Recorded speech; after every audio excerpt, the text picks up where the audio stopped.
Bueno, ahora vamos a hablar de encuestas, ¿no? Hay encuestas que sacan que el presidente tiene 82%. ¿Usted cree? Usted está en la calle. Yo lo que veo, hoy día hemos hecho una transmisión del presidente, la gente muestra su disconformidad. No falta de reconocimiento, y eso me sorprendió de la ministra, que es una persona bastante equilibrada y centrada, ¿no? Que quiere que le reconozcan. Disculpen, ya le estoy reconociendo, le pago el sueldo y no se lo bajan. Ya se lo estamos reconociendo con los impuestos y que ellos tienen un seguro mientras el 75% de peruanos no tiene nada. Mientras los policías tienen que hacer colas de colas para cobrar un bono y una pensión. Yo no voy a emitir más opiniones con respecto a la entrevista que he tenido. Usted sacará sus conclusiones. ¿Qué tan conformes estamos? Y vamos a hablar con Giovanna Peñaflor, directora de Imacén, para saber de estas encuestas. ¿Se debe hacer encuestas durante la pandemia? Yo siento que las encuestas son como los periodistas que iban a ponerle el micrófono a preguntarle a la persona que se le había atravesado un fierro, a decirle, señor, ¿le duele? ¿No? ¿Qué sentido tiene? ¿Qué suma una encuesta? Una encuesta para agarrar y ver el cambio cultural que se está produciendo, el tema de la economía digital, si están con empleo o desempleados, si están en planilla o no. Eso es lo que yo haría en una encuesta. Pero yo lo que siento acá pues es el autobombo, ¿no? El autobombo de que yo agarro y tengo 80% y por lo tanto hago lo que quiero. Mando la cuarentena sin estrategia, pues qué importa, ¿no? Como dijo el doctor Miguel Palacios Celi, pero no vamos a claudicar. Estamos acá, señor presidente, para colaborar, para dar ideas. Ya ve que podemos tener un intercambio de ideas. No, hemos discrepado en algunas cosas con la ministra, ¿no?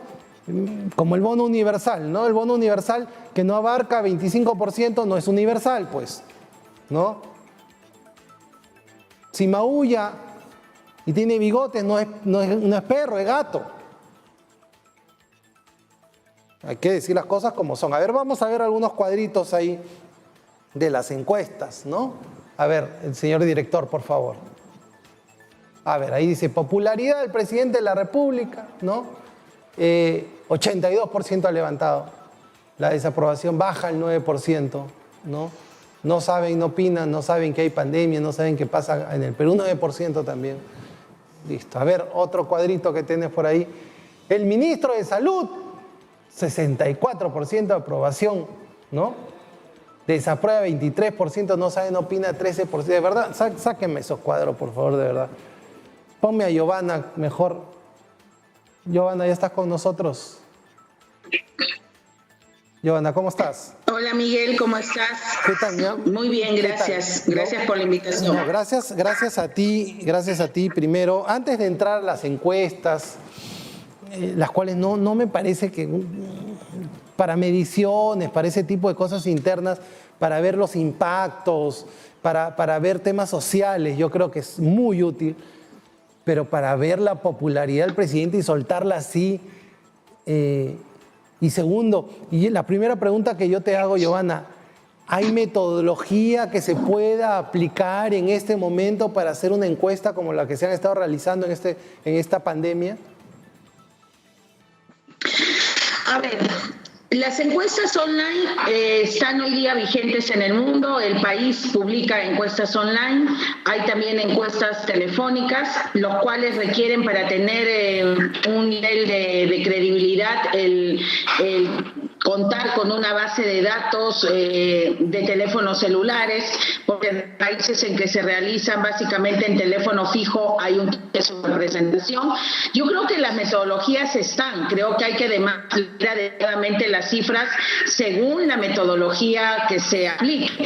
Creo que estas metodologías no han sido correctamente explicadas en algún caso, que no se ha puesto los marcos de interpretación debidos, ¿no? Entonces, poderse tomar el dato, se puede tomar el dato. Correcto. Es a mí que los problemas vienen por no explicar la parte metodológica y por los temas de interpretación. Correcto. Entonces, el margen de error es más alto, pues, ¿no? No es la encuesta con un intervalo de confianza de 98%, de 99%, con verificación, supervisión, como es una encuesta de campo, las cuales ustedes también realizan, y la otra, pues, tiene una mayor dispersión, ¿cierto? O sea, sí son diferentes. Si tú quieres decir cuál es el ideal, es la encuesta presencial, pero también es cierto, estamos entrando en un mundo donde la encuesta presencial no va a ser de realizar y se van a tener que buscar otras alternativas, se va a tener que educar a la gente al momento de interpretarla, ¿no? Ahora, dándole su debido valor y en un debido contexto. Ahora, ¿qué sentido tiene en medio de una pandemia y todas estas cosas sacar una encuesta donde la ministra de Economía es una rockstar de 74%, el ministro de Salud es una maravilla, que si sale a la calle el pueblo sale a aplaudirlo, y que el presidente realmente pues prácticamente es el Superman que esperábamos y que nos va a salvar del virus? Es el único que puede matar el virus. O sea, prácticamente eso es lo que está pensando la gente según las encuestas que se han mostrado. ¿Te parece? Yo sé que no es muy ético, no vamos a hablar de las encuestadoras, pero ¿te parece que esa es la información que debemos de manejar en este momento? Mira, creo que definitivamente los niveles de aprobación o de respaldo a las autoridades son interesantes, no es el único país en el que se ha estado midiendo este tema, y creo que además hay algunas figuras públicas que sí le dan bastante importancia a su manejo de imagen personal. Hay que ver las notas en la BBC, en otras partes, las partes en redes sociales donde se ve qué dije utiliza una ministra, ¿no es cierto? Sí. Y qué significa, lo que quiere decir que hay una preocupación del tema de comunicar la imagen del personaje. En ese sentido, seguramente ahí tiene sentido el tema de evaluarla, pero creo que sí se ha dejado de lado otros temas que están vinculados fundamentalmente con la comunicación más relacionada con el tema, ¿no? Es decir,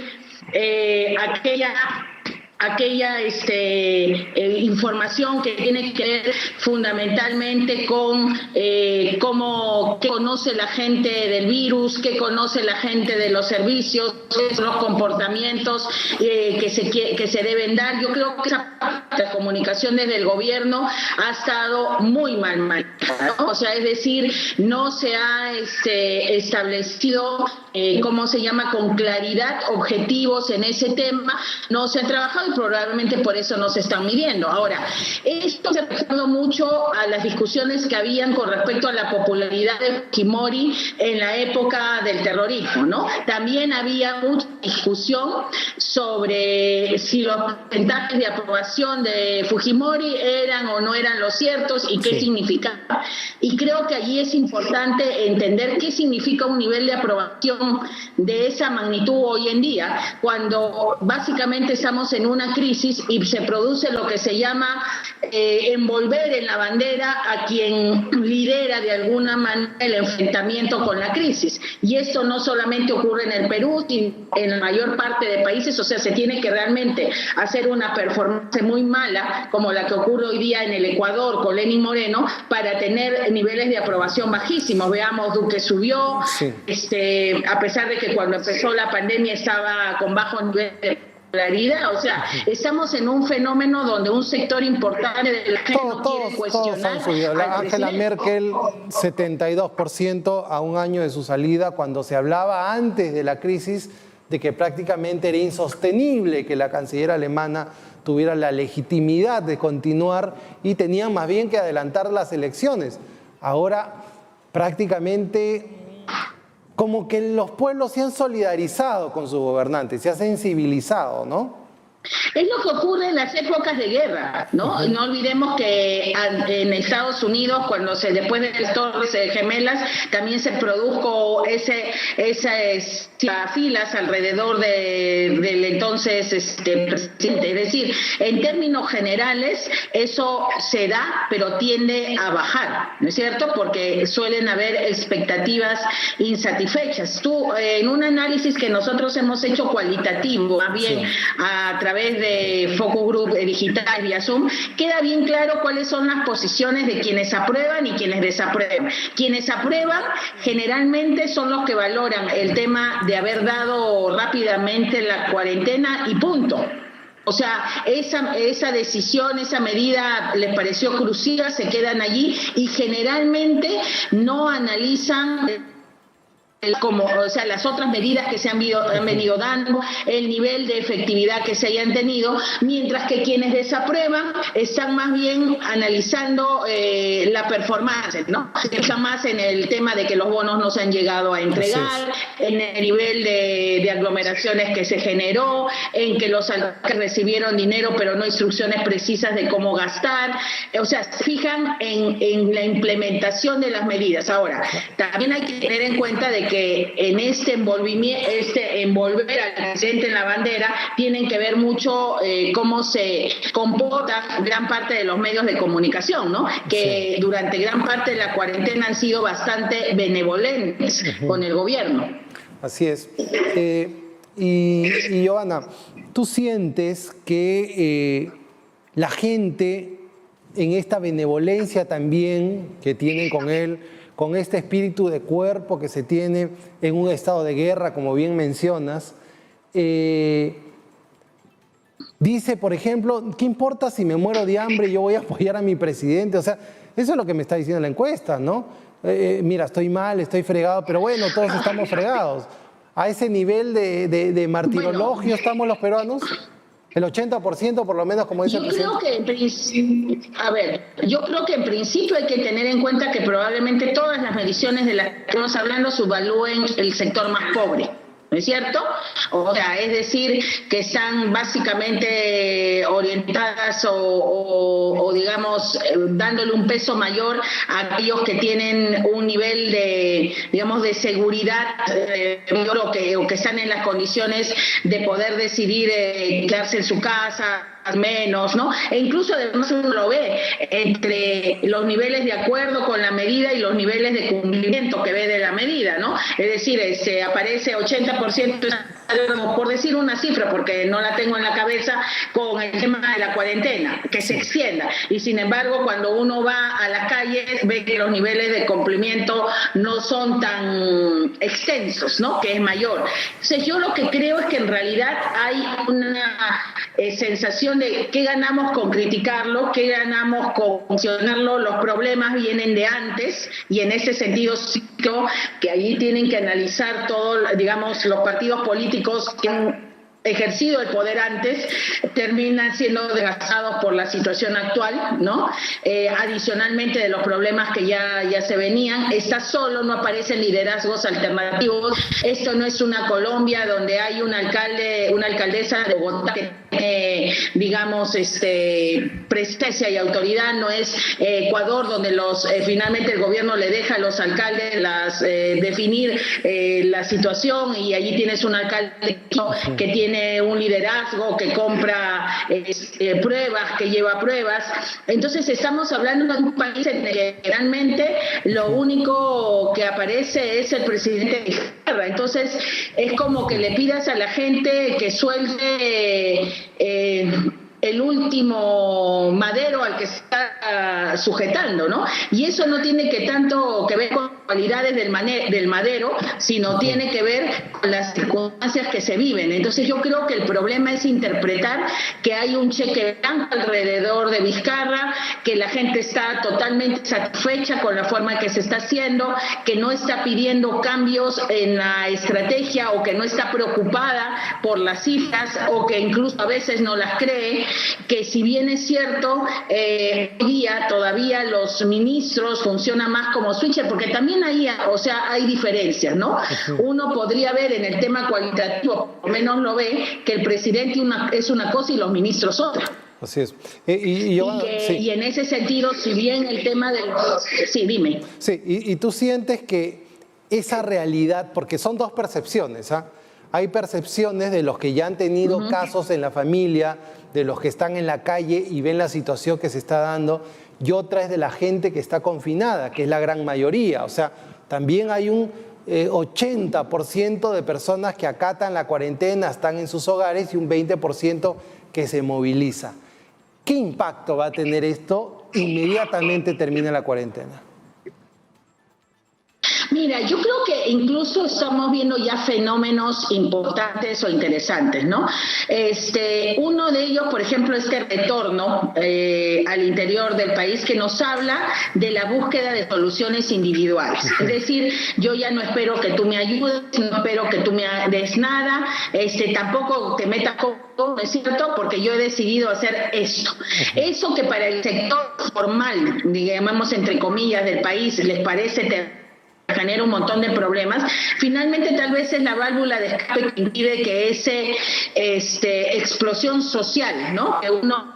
Que se venía esperando en el país incluso desde antes de este episodio tan terrible que estamos viviendo, no llega a dar, porque finalmente la gente termina confiando en su criterio, en su decisión, su propia estrategia y aplicándola, ¿no? Y mientras la autoridad no se meta con ella, ¿no es cierto?, no se ve la agresión, o sea, porque finalmente este tema de policías golpeados o mordidos o agredidos se da cuando las fuerzas del orden quieren imponer una decisión con la cual la gente en el fondo no está de acuerdo o ha decidido que no es aplicable a su caso.